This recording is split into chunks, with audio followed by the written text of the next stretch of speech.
ATM card लिएर तपाईले एटीएमबाट पैसा कसरी झिक्ने यसको बारेमा अनौल हुनुहुन्छ भने तपाईले आज यसको बारेमा सिक्नु हुनेछ।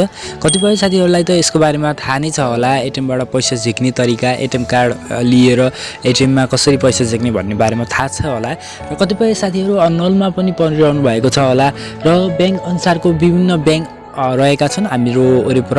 त्यो बैंक अनुसारको विभिन्न बैंकको विभिन्न एटीएमहरु खाताहरु एटीएम रहेका छन् र विभिन्न फरक तरिकाहरु रहेको छ। फरक तरिका छ तर गर्ने सिस्टम चाहिँ एउटै नै हो। त्यसको बारेमा आज हामी सिक्ने छौं। म आज तपाईलाई एटीएम मा गएर पैसा कसरी झिक्ने यसको बारेमा म एटीएम मा गएर तपाईलाई चाहिँ पूर्ण रूपमा देखाउने छु। साथीहरु पैसा झिक्नको लागि तपाईले यसलाई चाहिँ यसरी कार्डलाई चाहिँ यसरी राख्नुपर्ने हुन्छ। यसरी कार्ड राख्नुलाई अनि त्यसपछि चाहिँ यहाँ भाषा सुरु गर्ने हुन्छ। यसलाई चाहिँ इङ्ग्लिश बनाइदिनुस् र तपाईको पिन हाल्नुपर्ने हुन्छ। कति पिन रहेको छ त्यो पिन हाल्नु होला। त्यसपछि यस्तै देखाउँछ। अब पैसा झिक्ने हो। यसलाई चाहिँ यहाँ देख्न सक्नुहुन्छ। प्रेस गरिदिनुस्। र त्यसपछि चाहिँ क्याश चाहिँ कति चाहिएको यसरी राख्दिनुस्। अब चाहिँ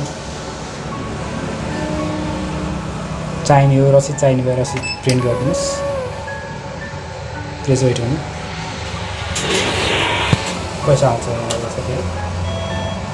अब तपाईले त्यो कार्डलाई झिक्नु होला। त्यसपछि तपाईले यो तलपट्टिको यो सेतो आइकनबाट पैसा निक्लिन्छ तपाईले देख्न सक्नुहुनेछ।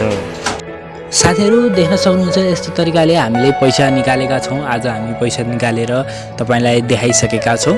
यस्तो तरिकाले तपाईले पनि आफ्नो एटीएम कार्डलाई लिएर बैंकमा गएर यसरी एटीएममा गएर एटीएम जहाँ छ एटीएम त्यसमा गएर चाहिँ तपाईले पैसा झिक्न सक्नुहुनेछ। तपाईलाई आजको यस भिडियो कस्तो लाग्यो? राम्रो लागेमा सब्स्क्राइब गरिदिनु होला, लाइक गरिदिनु होला, कमेन्ट गरिदिनु होला, सुझाव सल्लाह दिनु होला र नराम्रो लागेमा के कुरा नराम्रो लाग्यो त्यो पनि प्रष्ट रूपमा भनिदिनु होला। नमस्ते। तपाईसँग भेट अर्को भिडियोमा हुनेछ। त्यतिन्जेलका लागि बिदा दिनुहोस्। नमस्ते। जय नेपाल।